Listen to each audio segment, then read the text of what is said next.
Good afternoon. It's a little bit of a different room than this morning. I'm sure you all know that I was up here earlier this morning off camera with some of your kids. It was a pleasure to be able to share a little bit of the White House experience with them, and I hope they enjoyed it. I think some of you have trained them very well. I hope they enjoyed their visit, and I'm glad they got an opportunity to visit with the President and the Vice President today. We have a bunch to talk about today about what the President's been doing, and he's got an executive order coming up, so we're going to try to get through it all. This morning, the President welcomed the President and Mrs. Macri of Argentina for an official visit. As you know, the President and the First Lady of Argentina just left, so we will have a readout for you very shortly on that. We've got at 2 p.m. the President will be signing a memorandum on aluminum imports and threats to national security, so we'll try to keep this briefing on time. I know Secretary Ross spoke about the memo that the President's signing a bit yesterday, but I want to reiterate that the American aluminum industry is in trouble, having declined down to the lowest levels of aluminum that we've produced since 1952. It is critical for our national defenses. The Army ground vehicles and the Air Force jets, the Navy warships, but American companies are producing less aluminum than before, especially in the high-purity aluminum that's used to build things like the F-35, the F-18, and the C-17s. The Secretary of Commerce has initiated an investigation to determine what effect our reliance on imported aluminum has on both national and economic security. The memo the President will sign today, similar to the memo he signed on steel, elevates this investigation and directs the Secretary to prioritize its completion. This memo, combined with similar action on steel, is an important step towards fulfilling the President's promise to, quote, put American steel and aluminum back into the backbone of our country. The President has been speaking about revitalizing the American manufacturing industry for quite a long time. Another one of the President's most significant pledges has been to ensure that the men and women who have served this nation in our military have the care, treatment, and support they so greatly deserve.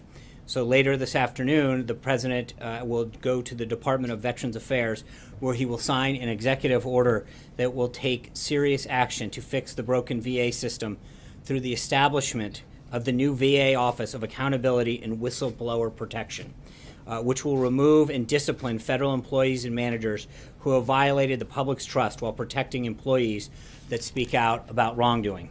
The President will be joined at the VA by several veterans and their spouses who have experienced or witnessed firsthand the poor quality of treatment that unfortunately too many of these heroes have received at VA facilities, including Sergeant Michael Vierto, who lost his leg and arm when he stepped on an IED in Afghanistan in 2010, and his devoted wife and caregiver, Sarah.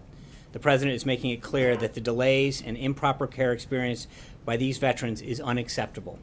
The President's action today comes on top of his signing the Veterans Choice Improvement Act last week, which gives more veterans the option of seeing the doctor of their choice without traveling long distance or waiting for VA care. These actions, which are only the beginning of his plans to modernize the VA, the President is making it clear that the Trump administration will not accept anything but the best for those who have served our nation. Today, as with every day this week, as we approach the 100th day in office for this President, he is continuing to follow through on some of the biggest promises that he made to the American people. On Monday, he hosted a working lunch with members of the United Nations Security Council, reiterating his dedication to making America a leader in the world. On Tuesday, he prioritized the protection of the farmers and ranchers of America's heartland by establishing the Interagency Task Force on Agriculture and Rural Prosperity. Today, he took several important steps to review massive federal land grab by the previous administration under the Antiquities Act and egregious for federal overreach. That was yesterday, actually. And today, as I mentioned, he's taking action on trade and veterans. As we speak of trade, I know last night you saw a readout of the President's call with President Peña Nieto and Prime Minister Trudeau. As the President just said, the President and the Prime Minister called him and asked him to renegotiate NAFTA rather than terminate it. The President has a great deal of respect for these two countries and their leaders, and he said that he would hold on the termination while we negotiate a better and fairer deal for America and its workers. But the President also made it clear that if the parties are unable to agree on a deal that is fair for American workers and companies after renegotiation, giving renegotiation a good shot, he will move forward with termination. And with that, take some questions. Yeah. What changes in NAFTA does the President hope to achieve through the renegotiation? Well, I think when you look at the various sectors, it's obviously being a multilateral agreement. There are areas in Canada, sectors, whether it's agriculture, manufacturing, services, that we look on both of them where I think there's both a modernization, recognizing the world has changed, and also some trade imbalances and issues that have come up, and also, frankly, some areas that fall outside the scope of NAFTA as it was negotiated at the beginning that I think we want to look at. Obviously, the issue of dairy came up, right? So that's an area that we would want to look at as well. And so part of this is to look at not just the existing agreement, but areas and sectors and industries that have fallen outside, or because over the last couple decades have not kept up with what the promises and the commitments that were made. But we've got a ways to go. Matt. Thanks, John. As you know, under both the Reagan and Bush administrations, concerns about tax cut-fueled deficits were dismissed with promises of growth. And we're hearing that same sort of rhetoric now. The deficit increased a great deal under both those administrations after the tax cuts. What's different about the president's plan that won't lead to the same sort of ballooning of the deficit? Well, there's a few things. Number one, we outlined those principles yesterday. We've got a lot of work to do with Congress, and I think it's moving in a very positive direction. There's a lot of pay-fors, as they call them, in this proposal that will continue to be refined as we move forward and negotiated with Congress. So there's a lot of things, but I think the president laid out a plan that achieves or seeks to achieve three basic things. One is economic growth and job creation. Two is a simplification so that the American people can actually file their taxes in a rather normal process that doesn't require a ton of money and time. And three is to do stuff that makes create a better business climate that makes sure that manufacturing and job creation and people want to hire here, and that we help the middle class. Those are the three guiding principles that the president has. As we do that, one of the things that you recognize through a lot of the models here is that you're going to achieve greater economic growth. It's something that we saw both following the tax cuts in the Kennedy administration and the Reagan administration. I think that we can achieve greater growth, economic prosperity, and job creation under the plan that the president laid out. John. Thanks a lot, Sean. You may have seen the news about the Office of the Inspector General announcing that it's launched an investigation into the payment that the former National Security Advisor Michael Flynn received prior to becoming the National Security Advisor from RT, Russia Today, which is an entity of the Russian government. What's your reaction to that, first of all? I think that's appropriate. If they think that there's wrongdoing, that the department's Inspector General should look into that. Are you satisfied with the vetting that was done of General Flynn by the transition team before he came on board as the National Security Advisor? So that's a great question. I appreciate you bringing it up. Let's walk through that for a second. General Flynn was a career military officer who maintained a high-level security clearance throughout his career in the military. His clearance was last reissued by the Obama administration in 2016 with full knowledge of his activities that occurred in 2015, as you point out. So the issue is, he was issued a security clearance under the Obama administration in the spring of 2016. The trip and transactions that you're referring to occurred in December of 2015, from what I understand. So, obviously, there's an issue that, as you point out, the Department of Defense Inspector General is looking into. We welcome that, but all of that clearance was made by during the Obama administration, and apparently with knowledge of the trip that he took. So that's how the process works, and I welcome the Department of Defense's IG's review. Jordan. If he wasn't fired by the president if he wasn't fired by the president for lying to the vice president, would he still have a job today, right here at the White House? I will just say that I think the president made the right call at the right time, and it's clearly paid off. Jordan. Thank you, John. Given the progress that congressional Republicans have made on the health care talks, does the president want a vote on that bill this week?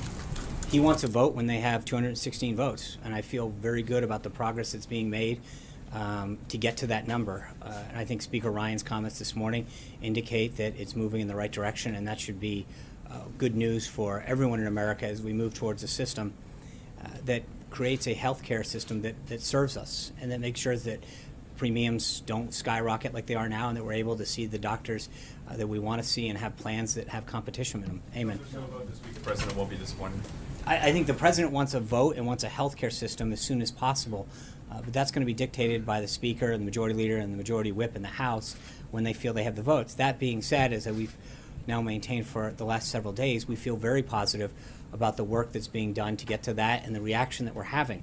As you recall, there was a lot of members that had initially had some problems, and we're very pleased with the reaction, the public reaction that they are having to what is currently been negotiated, and I think it's only getting bigger, and that's welcome news. Amen.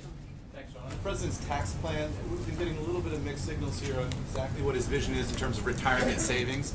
Can you lay out what the president's vision is for 401ks and particularly tax deductions surrounding those? Does the president imagine removing those deductions entirely along with the other deductions, or is he going to protect those? So the Secretary of the Treasury and Director Cohen yesterday both talked about that the current plan right now both protects charitable giving and mortgage interest, and that's it. As we move forward with negotiations in the House and the Senate, that plan will continue to flesh out. But one of the benefits of the tax plan on the individual side in particular is by expanding the standard deduction to $24,000 for a married couple. That really effectively creates a bracket of zero taxes for many, many Americans, and that's good news. We're going to see more and more Americans get some relief that they so desperately need. These tax deductions, though, of course, comes with its own group, its own lobby, its own interest group. Yes. They fight very hard for these things. Are you guys prepared for a battle on all those tax deductions, eliminating all of those? I mean, politically, that's a big lift. Well, I think the one interest that the president's going to fight for are the American people and the American worker. That's what he made his entire campaign about, is putting America first, and he's going to fight hard. His special interest is the American people, and making sure that whether it's putting more money in their pocket or making sure that the economic growth leads to more jobs and greater manufacturing, that's the one interest that he's fighting for every day. So we'll do battle with whoever we have to achieve a greater outcome for Americans and American workers. Zeke. General Flynn. General Flynn, first you said earlier, you emphasized the Obama administration had reissued his clearance last year. Yeah. So is the implication there that we should be taking that if the Trump administration was the one adjudicating his clearance this year, he would not have been issued that clearance now that the White House knows everything that there is about General Flynn? No, I think I'm just making sure people understand the process and how it works. And the way a process works is that if you have a top security clearance, you fill out a form. There's an investigation done. You are reinvestigated every 5 years if you are able to maintain that clearance. And whoever owns that clearance, whether it's the FBI or the Department of Defense, goes out, does the investigation. In between that period, you're responsible for updating the information that you've provided in accordance with the agency that issued that. My only point is that when General Flynn came into the White House, he had an active security clearance that was issued during the Obama administration with all of the information that's being discussed that occurred in 2015. So I guess my only point is to explain how the process works and who adjudicated that. So you're not implying wrongdoing on the part of No, the that's why the Department of Defense Inspector General's looking into this to see how that process works. But I think it's important for folks to understand that when someone applies for a clearance, they get that clearance. It's issued at the top security clearance level for 5 years, and that the person who has been issued it then has a legal obligation to update the issuing agency any variances in what they supplied as information to obtain that clearance. Finally, when you were here on February 14th, the morning after General Flynn was fired by the president, you said that the president asked him to leave the White House because of the situation regarding the phone call to Russian ambassador and the vice president, but also, quote, a series of other questionable instances. I was hoping now you can provide some more information now that more, some of his financial dealings in particular are now have come to light. Is that what led to his termination at the White House? I think we addressed it at the time, and I think but I that's right, and I think the president made the right decision at the right time, and he continues to stand by that. Major. Hold on, I've got a couple of things that have been brought up to you today. John's question, not the process, but your own vetting, meaning the transition. Are you satisfied that met the standard that should have been met with Michael Flynn? And are there any regrets that this White House has about bringing him in, knowing what you know about him now, and seeing the behavior that would be plainly inconsistent with the standard that candidate Trump set during the campaign? Well, with respect, you're saying our process. The process is every government employee who's eligible for a clearance goes through the same process. So it's not, we don't have a unique That's not process. the only question you asked Michael Flynn. Couldn't possibly be the only thing you asked him. When someone comes in, the question is, do they have a clearance? If not, they apply for one. And if they have one, then the clearance is made available from the issuing agency.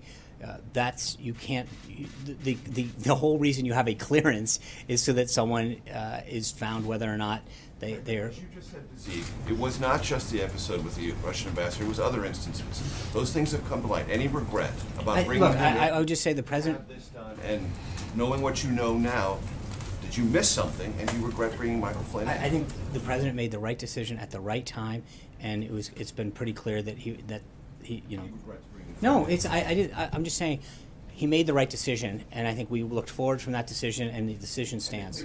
On the question about, Gary Cohn, the Treasury Secretary, left us with the implication yesterday when asked about retirement savings that they were protected. What you just said is indicated they might not be. Can you help us understand? I can't. Let me get back to you on that. I was not clear on that distinction. I will have the Treasury folks read that out for you. So General Flynn came in with just the Obama administration vetting, is that right, Sean? That's how okay. Because that's the impression you're giving. It is. That General Flynn came in and he walked through the door with just the clearance that was conducted by the Obama administration. That doesn't make any sense. Sure it does. The same way that when you applied for a credential to the White House press briefing room, when you were here, hold on. Let me explain the answer to you, Jim. Calm down. The kids have gone. And I'm trying to answer it, Major. This is the answer. When you applied, hold on, listen. When you applied to come here to this briefing room as a member of the press, you applied and you filled out certain forms with the Secret Service to have your background run. When I came in here on January 20th, the people that had been cleared the day before were cleared on the 20th, the 21st, and et cetera. We didn't rerun your background. We trust that when you were cleared the first time, whether if you were cleared on December 15th or January 20th, that you were still, that your background check is still cleared. Every individual came into this White House, either applied for a security clearance or had one. Everyone in the government goes through the same SF-86 process, every single person. And so why would you rerun a background check on someone who is the head of the the Defense Intelligence Agency that had and did maintain a high-level security clearance? That's it.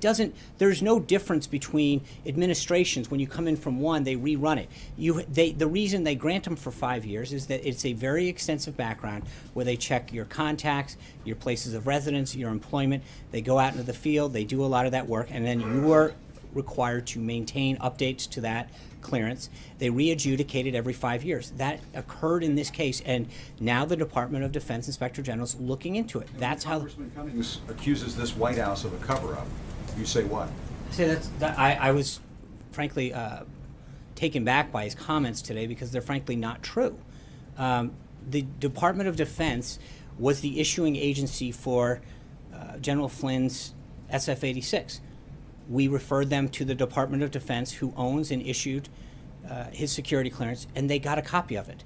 That's how the system works. The documents that he requested, he received. So, with all due respect, he got the documents that he requested. Our job, they sent a form letter to multiple agencies asking for a copy of this.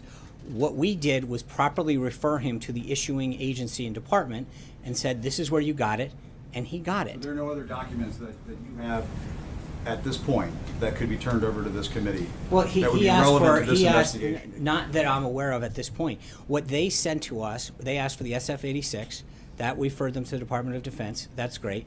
2 is they asked for a contract, all copies of his speaking engagements from a speakers bureau. I believe he was referred to the Speakers Bureau for those contracts. And 3 is they asked for all foreign contacts that he may or may not have had.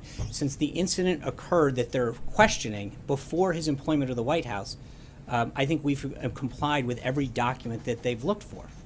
That's it. Caitlin. Thank you. 2 questions. 1, does the president still feel that Mike Flynn should seek immunity? I think Mike Flynn should do what his counsel advises him best to do. But what does the president? I have not asked him, but I believe that General Flynn should do what his counsel advises him to do. Adam. Secondly, Yeah. the president said he wants to start renegotiating NAFTA as soon as today. That's Has he right. notified Congress about that yet? We've been in communication with Congress for a while on this. Yes. Adam.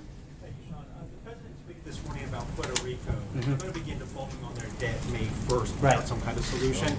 there are millions of investors in the United States, senior citizens, who may not be aware that they hold funds within muni bond mutual funds that expose them to a default in Puerto Rico. Is there anything the White House should do or the administration can do, one, to safeguard those senior citizens and their investments, and two, to prevent an increase in cost to states and municipalities that may have to pay more to borrow when they access the muni bond market if Puerto Rico defaults? Right. I think there's the issue itself is extremely complicated in the sense that the president's tweet and the president's discussion revolves around the continuing resolution to fund our government. Our government needs to get, there needs to be a continuing resolution effective this Friday.